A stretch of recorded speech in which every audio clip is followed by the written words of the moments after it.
This is the Voice of Freedom.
You're listening to the Worldwide Freedom Radio Network.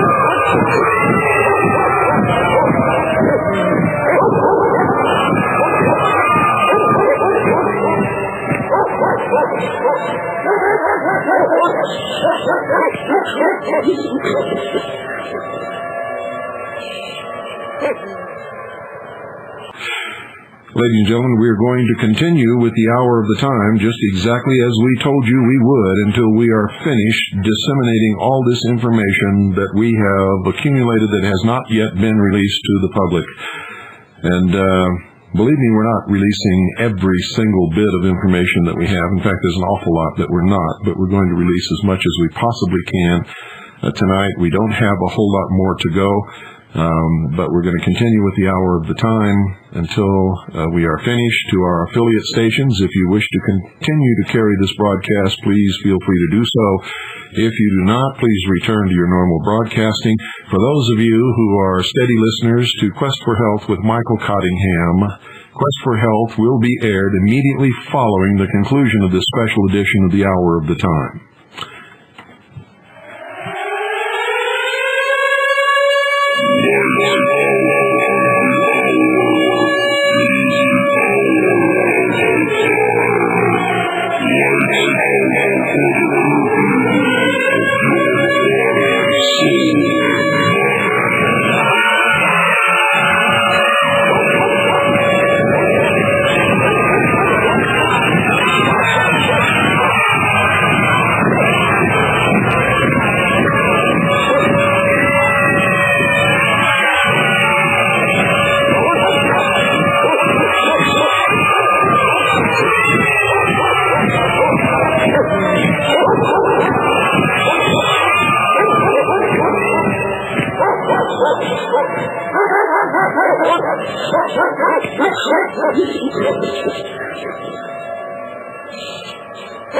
Welcome back, ladies and gentlemen, to this special extended edition of the Hour of the Time. We are disclosing some of the information that was not included in Oklahoma City Day 1 that we have investigated and accumulated into the Oklahoma City bombing of the Alfred P. Muir Federal Building. I have as my guest in studio tonight Major Michele Moore, who was at that time the station chief for the intelligence service of the 2nd Continental Army of the Republic Militia of the states of Oklahoma, Kansas, Arkansas, and Missouri. She was relieved of her command in August in order to concentrate on the analysis and accumulation and recording of the evidence and the compilation into Volume 2 and Volume 3 of our Oklahoma City series, which is actually the report of the investigation of the intelligence service of the 2nd Continental Army of the Republic Militia into the bombing of the Alfred P. Murrah Federal Building in Oklahoma City, Oklahoma. Most of the people, and there are many, many, many people, ladies and gentlemen, whom we cannot acknowledge publicly by name, because to do so would compromise their ability to perform their job as intelligence officers for the intelligence service of the 2nd Continental Army of the Republic Militia. But all of this information is really their work. They did it. They conducted the investigation. They uncovered the facts. They are still working. Many of them took great risks, spent a great deal of their own money, and without them, none of this would have been possible.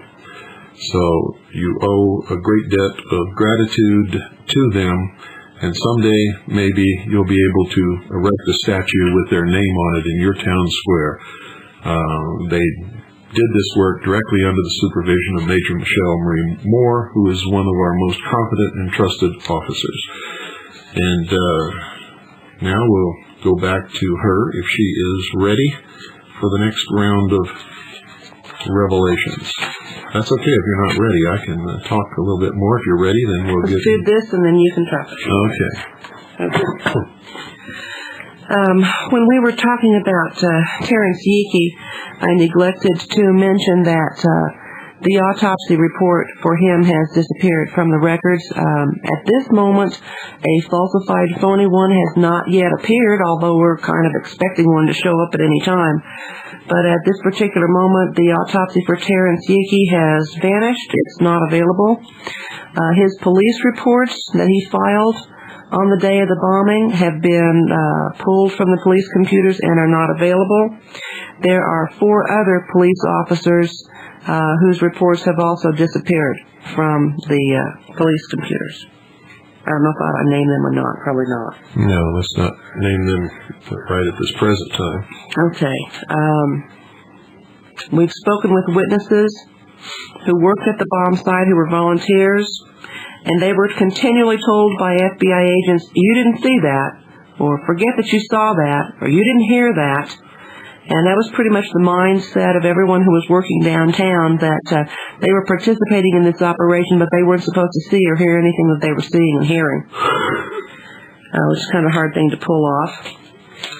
And the former building manager of the Murrah building and his assistant, who is now the actual building manager for the GSA, knew that the building was targeted at the sting operation level of information. And they were aware that a truck was coming, and but they didn't think it was going to blow up. All these people thought the truck wasn't going to blow up. And this is the level 2 information. They thought that they were going to make an arrest, a lot of nice pictures would be taken, they'd get a lot of good press, bad guys would go to jail, and we'd all live happily ever after. And they were all, of course, betrayed.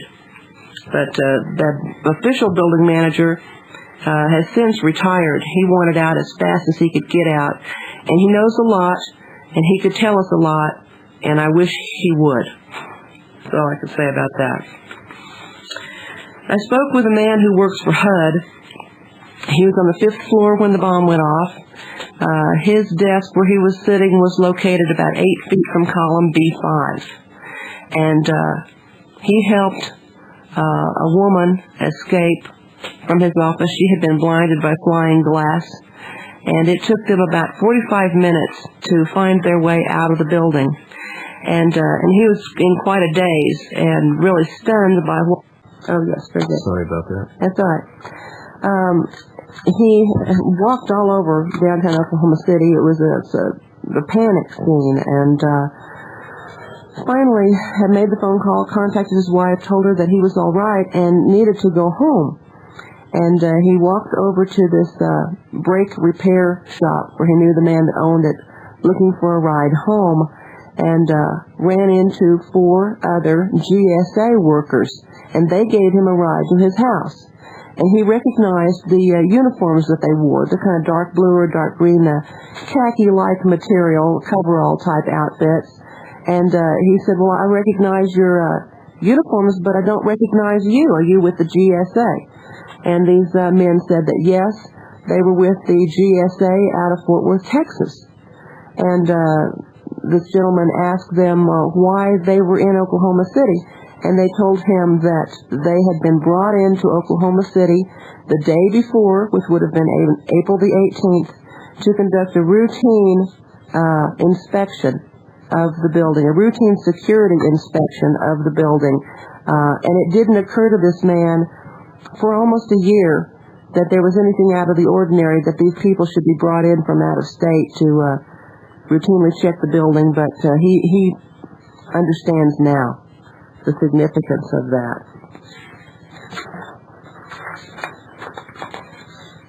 One moment, please. Uno momento, ladies and gentlemen, while she gets her notes in order. With regard to the information that has been coming to light about Bob Ricks, his presence on the scene before the bombing, being in front of the building, not being at the golf course, and so forth and so on. And being observed and photographed in conversation with John Doe number 2 before the explosion. That, too. Damning evidence. Extremely. Well, yes. He has personally sent threatening memos to some of the people that I have been conversing with and taking information from, basically telling them to just shut up. And we will publish these memos printed on his stationery and bearing his signature, threatening these people if they don't stop telling the truth. Yes. We know who you are, and we saw what you did, and you're going down.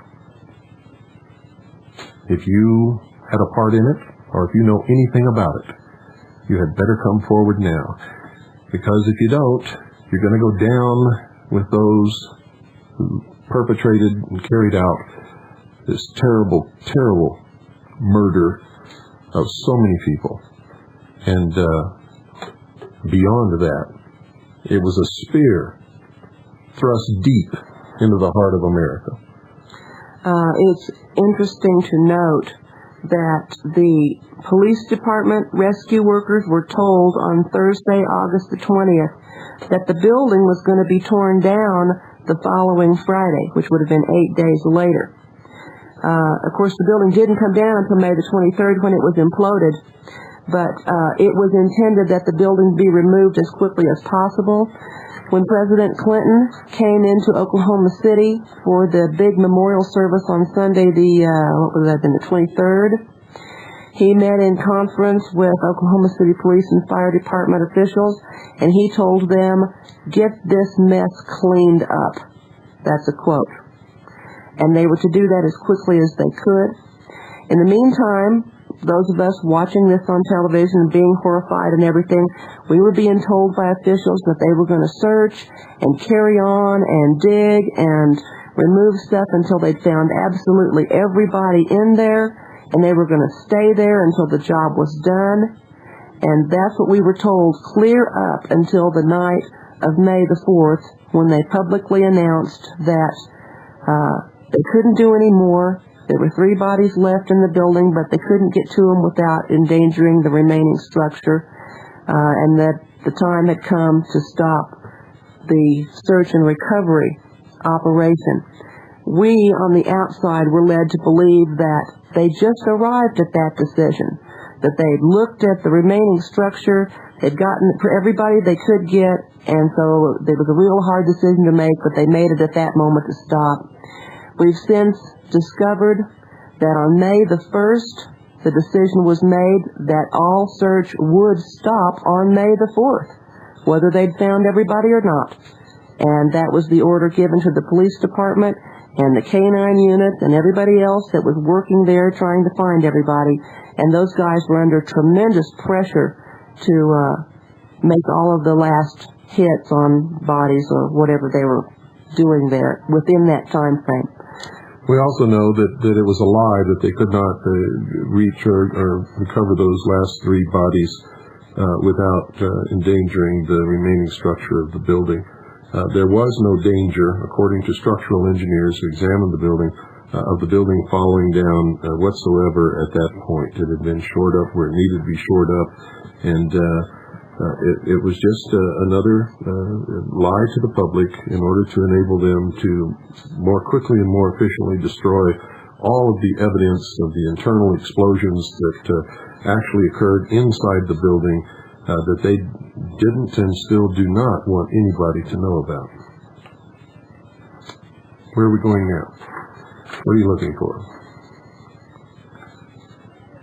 You're not sure. She's going through her notes. She's going through her notes feverishly, ladies and gentlemen, trying to find the next. I can read it. Want to talk about the reaction to the book? That's a good idea. You see, ladies and gentlemen, the book is in the process of going out. It's gone out to about 1,000 people who ordered the book before publication in order to help us get the funds to be able to publish it. You see, none of us are wealthy at all, and we all went deep in the hole to publish this book, and we want to thank everybody who ordered advance copies. An awful lot of the books have been disseminated in the Oklahoma City area. They are in bookstores all over Oklahoma City and parts of Oklahoma. There's a tremendous interest, and Michele is going to share with us now the reaction to the book and the demand for the book and all of the things that I'm sure that you're eager to discover. Well, once the book was published and out, the reaction was immediate. There were certain people that I had worked with who are mentioned in this book who don't like what I said in the book, but they can't do anything about it because it's documented. So these people have been reduced to doing things like slamming the door in the face of the guy who delivers the book to their house, okay? That kind of stuff, that they just can't refute the evidence that's in there. The most beneficial thing, of course, that has happened is that rescuers, firefighters, police officers, highway patrol officers, military guys, victims from inside the building, volunteer relief workers, Red Cross people are seeing the book and saying, well, I've got some more information for you about this. And it's just incredible the number of people who are coming forward with their information. And they recognize the book as credible, as true. I haven't had anybody say, well, that didn't happen. Everybody says it did happen that way. Well, that's because we don't print anything or release anything that we can't absolutely document, source, and prove right down to the nitty-gritty. And our rule of thumb is at least 2 and 3, if possible, independent sources that don't even know each other before we consider something to be factual. Well, I was a little bit concerned when the book first came out about how the victims and the rescuers were going to react to this, because you have to understand that 45% of the population of Oklahoma City are employed by the federal, state, and local governments. So for this book to come out, which is openly a militia publication, I'm known as a militia sympathizer, militia associations, and so forth, I was kind of concerned about how... You're a high-ranking officer in the militia. Okay. For God's sake. Well... And it is for God's sake, ladies and gentlemen, that we're doing this. Well, I was getting phone calls from people that wanted to talk to me, but they didn't tell me what they wanted to talk to me about. And that kind of bothered me at first, and I finally, figured, well, okay, you better take the plunge and be brave and just do this thing. And it turns out that they agree completely with the material in the book, and they've got additional material they want to add, additional documentation. And because of these people being state, federal, and local employees if we can use the word employee, right, knowing what the law is about that, they had to know up front where I stood on this and why it was. And in the transcription of one of the interviews that I did, I thought I'd read the response to me when I informed one of them that... Wonderful. Okay. Yeah, please do. Can we say the bad word that's in there? Let me see what it is. Let me see what it is.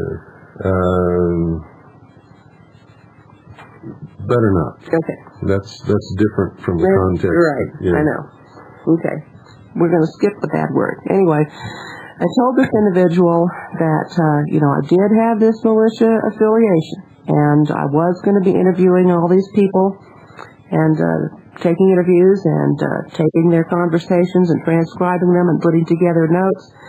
And if they had a problem with that militia affiliation, they needed to let me know right away so we could just take care of that right away. And this was the response from the conversation. This person said, I don't give a blank that you have militia connections and affiliations. This was a set-up deal, and I don't give a blank what connections there are.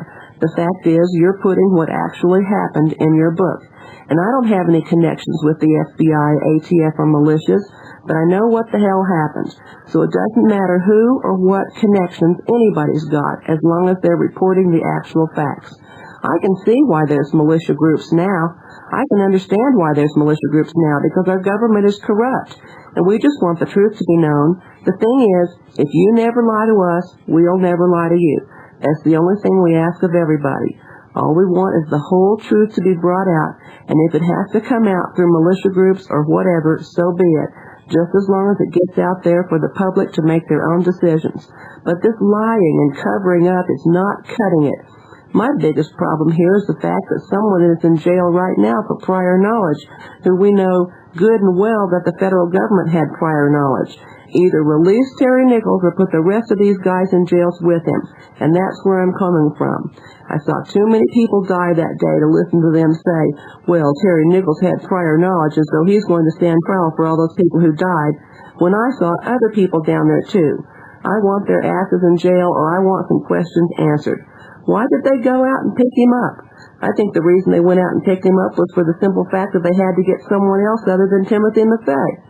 They had to get somebody else because too many people saw John Doe number 2. I firmly believe that. I didn't see no Terry Nichols down there that day. I don't think that your militia is going to offend anybody, because we don't exactly have the United States government breaking their necks to come out with the truth. So if that's the way the truth has to come out, then that's the way it is. And if anything, it makes the militia groups look like heroes, because they did force the truth out. You are a militia sympathizer, but I found myself a militia sympathizer also. Anytime you have the United States government lying against people just because they belong to a group, you can't help but feel like the American government is attacking people. End of quote. That's fantastic. Well, she's wrong. We're not militia sympathizers. No. We are the militia, and we are the militia of the Second Continental Army of the Republic of the United States of America. And our sole mission, our only goal, is to execute the laws of the Union, suppress insurrection, repel invasion. That is the commission given to the militia in the Constitution for the United States of America. And throughout the history of this nation, it has been the militia, ladies and gentlemen, throughout the history of this nation, and even before it was founded, that has answered the call, fought the battles, preserved the nation. All during the Civil War, most of the units were made up of individual militias from individual states. After World War II, a group of GIs came back and found their whole county had been corrupted.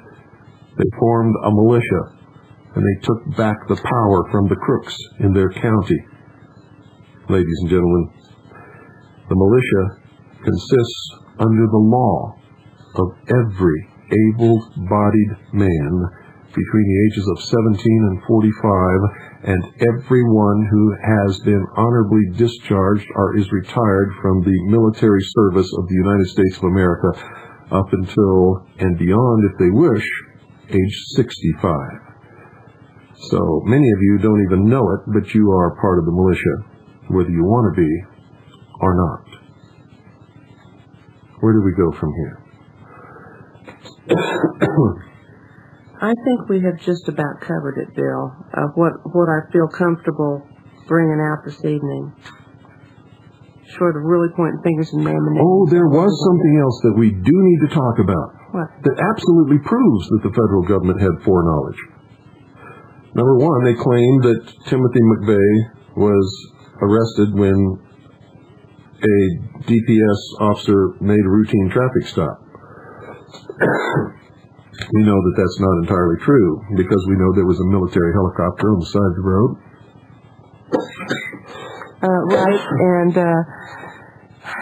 let's see, 90 minutes after the explosion, Officer Hanger stops the yellow marquee for speeding, and of course back then the speed limit was 55. I understand the car was doing between 75 and 80, and there's no license plate on the back of the car.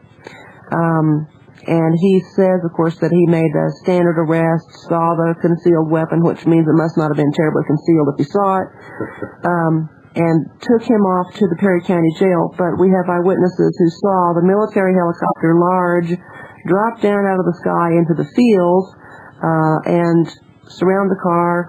There wasn't a panic type situation. It wasn't a guns drawn type of deal. They just sort of change-o'd some people around. And John Doe, too, may have been in the marquee with McVeigh at that time. We don't know. But whoever was in that car was taken out of the area in a military helicopter. And many witnesses traveling on the highway saw BATF and FBI personnel with ATF and FBI clearly emblazoned on the back of their jackets. Oh, yeah. Well, they love those jackets. They're real proud of them. Not only that. They did the same thing on Friday when they released the news to the media that they had made this arrest. And, the military guys were out there again with the helicopters on Friday as well as on Wednesday. Yes. And there's something else, too. They claim that they didn't know anything about Terry Nichols or James Nichols until after they had discovered that they had Tim McVeigh in custody and found the name of either James or Terry Nichols in his possession. And then claimed that they went up to get a warrant and went out to arrest James and Terry Nichols. The truth is they had the warrant before the bombing occurred. And, you want to continue? They had the warrant before the bombing occurred, ladies and gentlemen, to search the Nichols home. They were en route to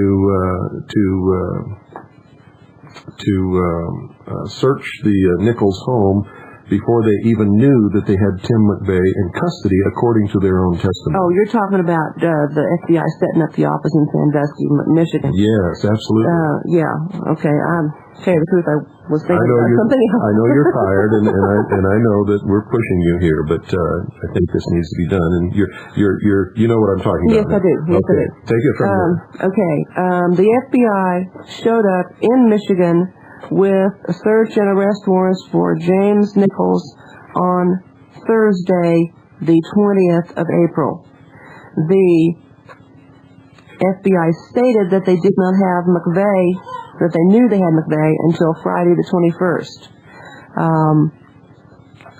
And they claimed that they didn't know about Nichols until they had received the information from McVeigh because of some jotting down of... This is something else that I don't even think we've discussed this yet. Okay. I have two different individuals who have both told me that as they worked the rescue operation downtown, they were told by their superiors that the FBI already had the guys that did the bombing in jail. And what date was this? Well, this was the afternoon of April the 19th. Okay. But the FBI pretended that they didn't know that they had McVeigh under arrest in Perry. They knew where he was every single minute. Yes, because they made the arrest. They were there. Right. And there would be no tie-in at all with James Nichols had it not been for the fact that Terry wrote his name down as next of kin when they booked him into the jail.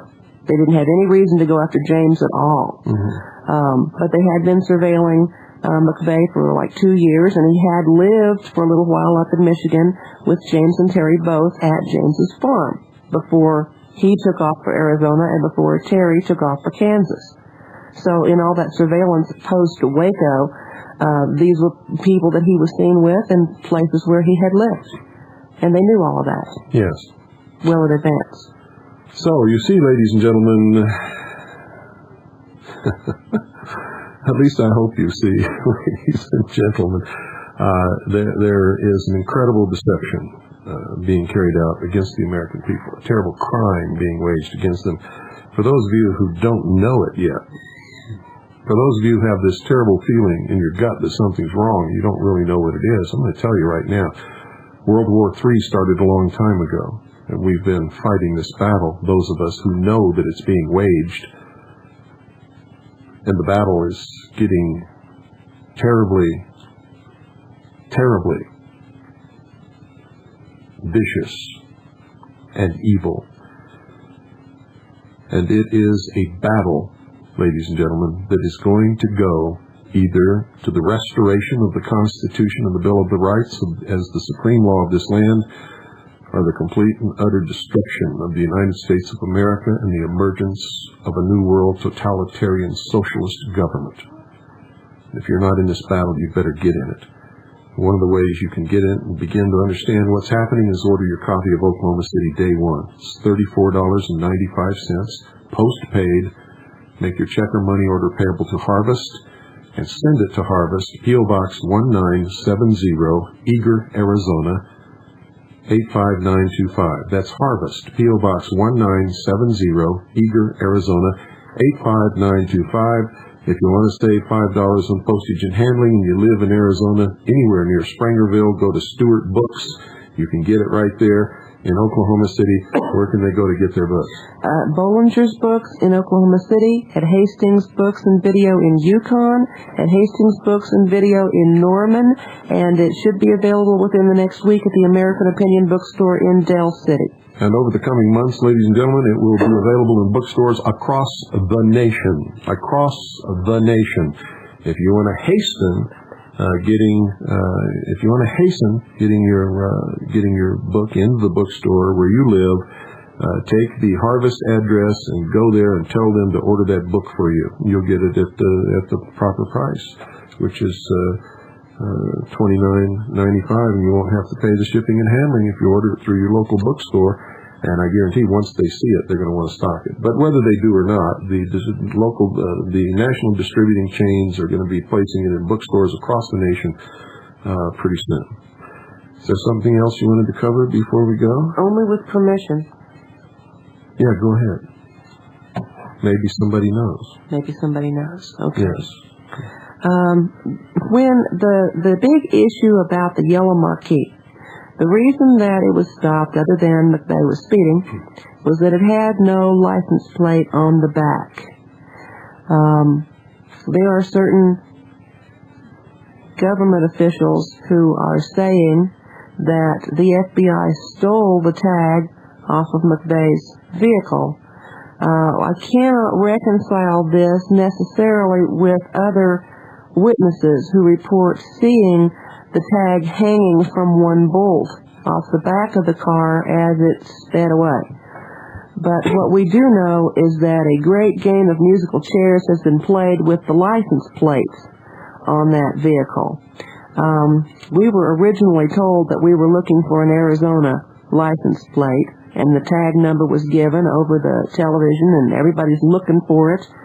And later we were told we were looking for an Oklahoma license plate, and they sent the sheriff's deputies on horseback riding up and down I-35 between Oklahoma City and Perry, searching the median and the ground off the shoulder of the road, trying to find this Oklahoma plate. And of course it was never found. Now we have information that the license plate that was on the yellow marquee was an Arkansas plate, license number PTA811. P is in Paul, T is in Taylor, A is in argument. 811, Arkansas plate. There's a story that goes along with that, but we'll leave that for another day. Yeah, PCA 811. Anybody listening to this broadcast who may know anything about that license plate, please... Arkansas plate. I said license plate. Yeah, but from Arkansas. Yeah, from Arkansas. If you know anything about it, please send us a letter and tell us what you know, because we need to know. And that about wraps it up. That does it. Well, Michele Moore, I want to thank you so much for all the work that you've done. You are a true American hero in my estimation, and you have gone beyond and above the call of duty. You have never disappointed me or anybody else that you have worked for or with. And all of you listening, I don't know whether you realize it or not, but you owe a great debt of gratitude to this woman, and I hope someday that you're able to show it. Thank you once again. Thank you. Good night, Bill. And ladies and gentlemen, good night, and God bless each and every single one of you. Don't forget to stay tuned for Quest for Help with Michael Cottingham.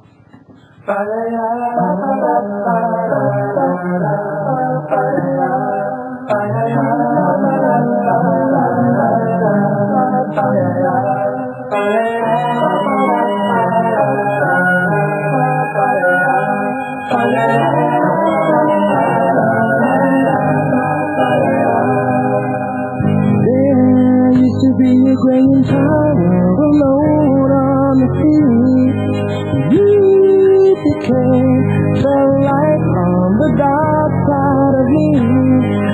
Love remained a drawback to high enough to hear. But did you know that when it snows, my eyes become alive and the light that you shine can't be seen.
the glue on a grave.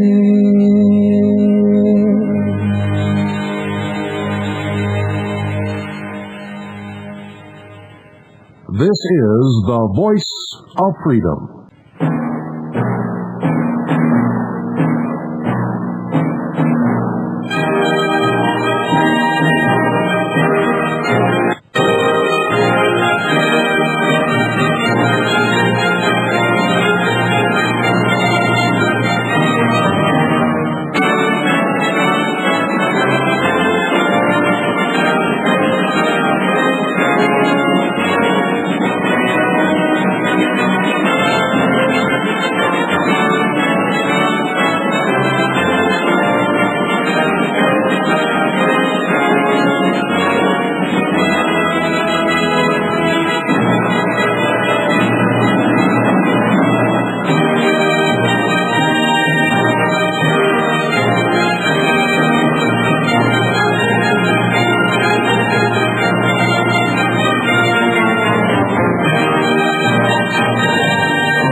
You're listening to the Worldwide Freedom Radio Network, with studios in Eagar, Arizona, broadcasting on satellite GE1, transponder 7, 7.56 audio, and over 700 FM stations across the nation and around the world.